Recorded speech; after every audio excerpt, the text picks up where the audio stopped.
Halo semuanya, perkenalkan nama aku Vika Dian Kartika dengan NIM 239902288. Pada kesempatan kali ini, aku bakalan ngebahas atau sharing sedikit terkait prebiotik dan probiotik. Di dalam hidup, manusia pasti membutuhkan berbagai zat gizi untuk proses metabolisme tubuhnya, baik itu makronutrien seperti protein, lemak, dan juga karbohidrat, maupun mikronutrien atau zat gizi minor seperti vitamin dan mineral. Zat gizi ini diproses dalam tubuh dan diserap dalam darah untuk didistribusikan sesuai dengan fungsinya masing-masing.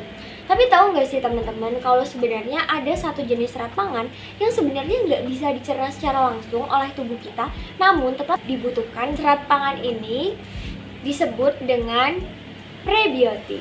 Mungkin dari kita sering ngedengar nih tentang prebiotik dan probiotik. Tapi sebenarnya apa sih definisi dari prebiotik? Prebiotik merupakan jenis serat pangan yang tidak bisa dicerna secara langsung dalam tubuh manusia karena manusia tidak memiliki enzim yang dapat mencerna si serat pangan ini. Nah, contohnya kayak apa aja? Contohnya itu kayak berbagai jenis oligosakarida, fruktooligosakarida, pektin, dan lainnya. Kira-kira serat pangan ini bisa kita temui di makanan apa aja? Tanpa sadar mungkin dari kita itu terbiasa untuk mengonsumsi makanan prebiotik. Contohnya apa? Contohnya ada ubi, karena ubi termasuk jenis umbi-umbian yang mengandung banyak prebiotik. Apalagi ubi jalar. Ubi jalar itu terkenal sekali akan kandungan oligosacaridanya yang berfungsi mendukung pertumbuhan bakteri Bifidobacterium atau bakteri baik, atau bisa disebut juga bakteri probiotik yang terdapat di usus kita. Selain singkong ini ada apa lagi sih? Ada bahan lain seperti kentang. Kentang juga terkenal akan oligosacaridanya karena dia termasuk jenis umbi-umbian. Lalu ada bawang merah dan bawang putih, dan terakhir itu ada alpukat. Kenapa sih alpukat termasuk jenis prebiotik? Karena jawabannya adalah alpukat itu mengandung pektin, dan pektin termasuk ke dalam satu jenis bahan yang bisa digunakan bakteri-bakteri probiotik untuk tumbuh. Begitu juga dengan bawang putih yang mengandung fruktooligosakarida dan juga inulin. Ini mungkin bawang putih itu kayak fun fact ya, karena kalau misalkan ditanya makanan prebiotik, mungkin yang kepikiran di kepala kita tuh makanan yang tinggi pati gitu, kayak umbi-umbian, ubi jalar, singkong, dan lain-lain. Padahal bahan rempah yang selalu kita gunakan dalam masakan sehari-hari, hampir selalu digunakan gitu ya, apalagi masyarakat Indonesia, ini juga mengandung prebiotik gitu, karena dia tadi punya kandungan inulin dan juga fruktooligosakarida atau yang biasanya disebut dengan FOS gitu ya teman-teman.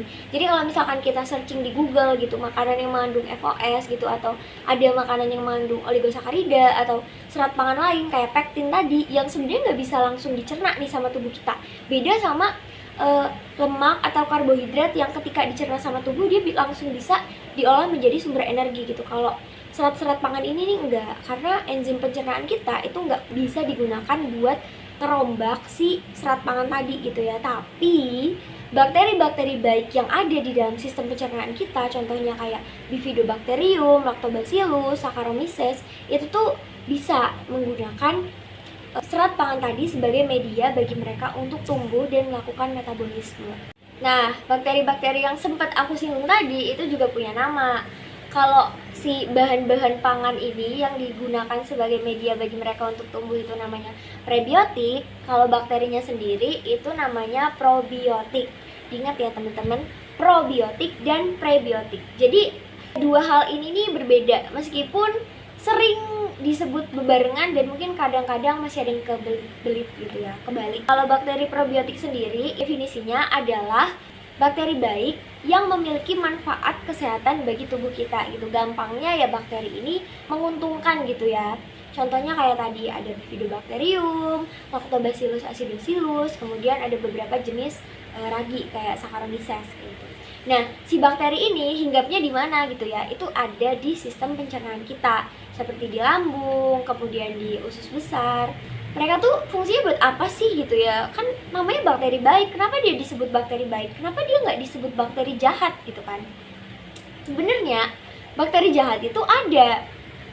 Bakteri jahat ini kadang disebut juga sebagai bakteri patogen. Contoh dari bakteri jahat itu Salmonella coliform, bakteri E. coli, terus ada juga bakteri dysentery, ada juga bakteri Helicobacter pylori. Nah, bakteri-bakteri tadi itu merugikan tubuh kita karena dia dapat mengiritasi dan menginfeksi gitu ya.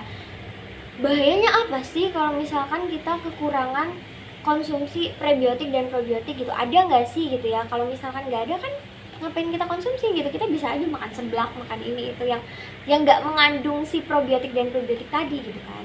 Tapi ada alasan gitu kenapa kita harus konsumsi probiotik dan prebiotik. Karena ketika jumlah bakteri baik dan bakteri jahat di dalam pencernaan kita ini nggak seimbang, tubuh kita tuh jadi mudah terserang penyakit.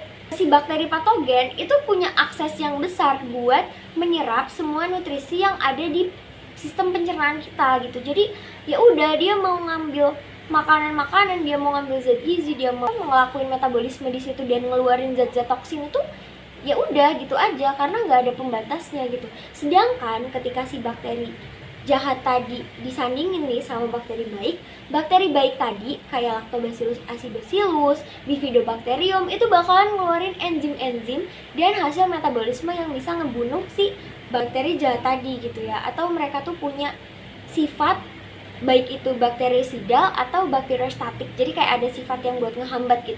Gak ngehapus 100%, tapi setidaknya bisa menekan pertumbuhan bakteri patogen tadi sehingga tubuh kita tetap terjaga. Itu kayak enzim bifidin yang dikeluarin sama Bifidobacterium.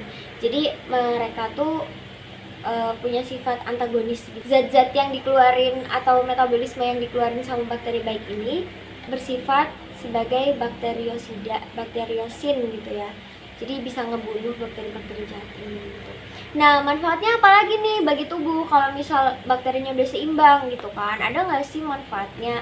Tentu ada dong, karena ketika jumlah bakteri jahat dan bakteri baik di dalam usus kita seimbang, imunitas tubuh kita tuh jadi lebih meningkat karena kita nggak mudah terserang penyakit. Kita jadi lebih produktif karena badan kita sehat. Ya, dampak jangka panjangnya, mood kita tuh bakalan lebih tertata karena kita terhindar dari stres oksidatif tadi. Karena kan imunitas tubuh kita bagus ya, jadi kita nggak mudah terserang penyakit gitu. Misalnya ada virus-virus yang masuk itu bisa disaring. Sama imunitas tubuh kita yang kuat gara-gara pencernaan kita kuat. Dan itu tuh nanti berpengaruh ke peningkatan mood karena konsumsi prebiotik dan probiotik ini meningkatkan mood kita juga, bermanfaat ke otak lagi, menghasilkan hormon-hormon bahagia, hormon dopamin dari jurnal yang aku baca. Kalau misalkan kita pengen hidup bahagia, jangan lupa konsumsi probiotik dan prebiotik secara cukup ya teman-teman. Gak boleh berlebihan juga, karena kalau misal konsumsinya berlebihan, itu tetap bisa nimbulin efek gitu, efek samping. Meskipun jarang sih ya, dia nggak nimbulin efek jangka panjang sejauh ini dari jurnal-jurnal yang aku baca. Tapi bisa nimbulin gejala jangka pendek gitu, misalkan kayak diare. Karena kan terlalu banyak tuh jumlah bakteri baik di dalam usus yang mecah atau ngelakuin metabolisme gitu ya. Jadi proses metabolisme kita meningkat, akhirnya proses pelepasan kotoran atau feses itu juga lebih cepat gitu. Jadi belum diserap semua nih zat gizinya karena kebanyakan bakteri baik tadi malah keluar gitu, jadi diare. Ya, itu pengalaman pribadi aku. Waktu itu aku sempat diare gara-gara kebanyakan konsumsi yogurt gitu ya. Jadi itu nggak boleh ditiru juga. Terus kayak oligosakarida ubi jalar gitu ya, itu juga kalau dikonsumsi terlalu banyak bisa nimbulin efek samping. Efek sampingnya tuh dia nyebabin flatulensi gitu, atau timbulnya gelembung-gelembung gas di dalam pencernaan kita. Apalagi untuk teman-teman yang menderita asam lambung gitu ya, pembentukan gas di dalam perut tuh agak menyiksa ya, karena bikin begah gitu. Makanya ada beberapa orang yang nggak boleh kebanyakan konsumsi si ubi jalar tadi juga. Jadi kesimpulannya, memang meskipun prebiotik dan probiotik sangat dibutuhkan tubuh, namun konsumsinya juga harus selalu dikontrol dalam jumlah yang tepat. Karena kalau dosisnya terlalu banyak ya bisa menimbulkan dampak-dampak negatif bagi tubuh kita juga. Tapi jangan kekurangan juga, karena imunitas tubuh kita jadi rendah, terus kita gampang terserang penyakit. Konsumsi probiotik dan prebiotik untuk hidup yang lebih bahagia dan ceria.